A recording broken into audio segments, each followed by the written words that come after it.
የሳምንቱ ጠባቂ ጨዋታ አስቶን ቪላ ከአርሰናል። ሰላም ጤና ይስጥልን። የሊጉ መሪ አርሰናል ቅዳሜ ምሳ ሰዓት ጨዋታው ወደ አስቶን ቪላ ተጉዞ ይጫወታል። አስቶን ቪላ ከሜዳ ውጪ ብራይተንን በ7 ጎሎች በታጀበው ጨዋታ በኋላ በሊጉ አራተኛውን ተከታታይ ድል አስመዝግቧል። በመጀመሪያ 30 ደቂቃ ውስጥ ቪላዎች 2-0 በሆነው ውጤት ተመርተው ነበሩ። ነገር ግን ኋላ ጨዋታውን በመቀየር ከፍተኛ ጥንካሬ አሳይተዋል። ደካማ የሊጉ አጀማመራቸው አሁን ያለፈ ነገር ይመስላል። አስቶን ቪላ በሜዳ ያስመዘገበው ምርጥ ሪከርድ ከአርሰናል ከሜዳ ውጪ ካስመዘገበው ድንቅ ሪከርድ ጋር ይጋጫል። አስቶን ቪላ 27 ነጥቦችን ሰብስቦ አሁን በሶስተኛ ደረጃ ላይ ሲገኝ፣ በሳምንቱ አጋማሽ ጨዋታ የኡናይ ኤምሬ ቡድን ብራይተንን 3-4 በሆነ ውጤት አሸንፏል። አርሰናል አሁን 33 ነጥብ ሲይዝ አንደኛ ደረጃ ላይ ይገኛል። ያለፈውን ጨዋታ የአርቴታ ቡድን ብሬንትፎርድን 2-0 በሆነ ውጤት አሸንፏል። የመጨረሻው የሁለቱም ቡድኖች ጨዋታ 2-2 በሆነ አቻ ውጤት ተለያይተው ነበሩ። ኡናይ ኤምሬ ለ7 ጊዜያት ሚኬል አርቴታን ገጥሞ 3 ድሎችን፣ 2 አቻዎችን እና 2 ሽንፈቶችን አስተናግዷል። ሚኬል አርቴታ ከአስቶን ቪላ ጋር 11 ጊዜ ገጥሞ 5 ጊዜ አሸንፎ 1 አቻ ወጥቶ 5 ጊዜ ተሸንፏል። ኡናይ ኤምሬ በአርሰናል 9 ጊዜያት ተገናኝቶ 3 ጊዜ አሸንፎ በ4 አቻ ወጥቶ 2 ጊዜ ተሸንፏል። ከሜዳ ውጪ አርሰናል ጎል በማስቆጠር 8 ተከታታይ ጨዋታዎችን አድርጓል። ከሜዳ ውጪ አርሰናል በተከታታይ 2 ጨዋታዎችን ሳያሸንፍ ወጥቷል። ከሜዳ ውጪ አርሰናል በተከታታይ 8 ጨዋታዎችን ሳይሸነፍ ወጥቷል። አርሰናል ባለፉት 21 ጨዋታዎች 1 ሽንፈት አስተናግዷል። አርሰናል በ18 ተከታታይ ጨዋታዎች ጎልን አስቆጥሯል።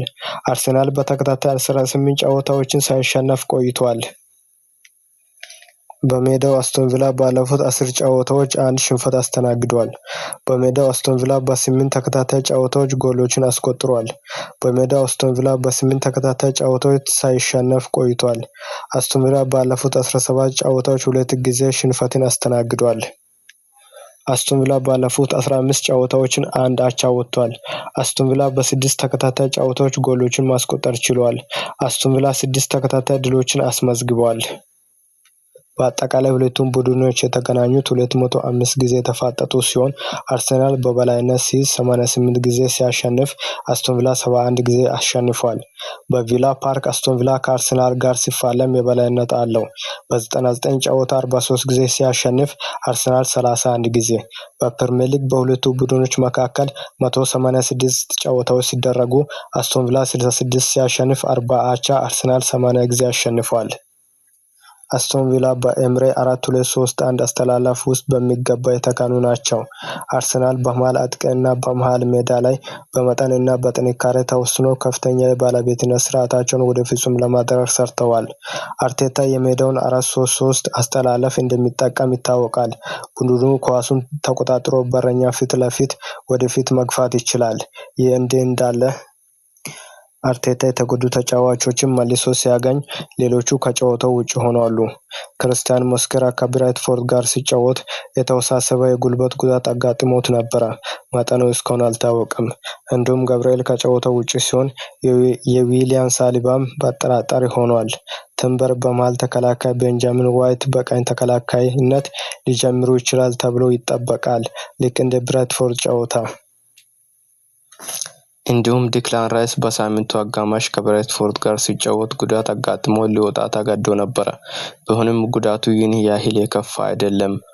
ለአስቶን ቪላ ጨዋታ መድረሱና አለመድረሱ አጠራጣሪ ያደርገዋል።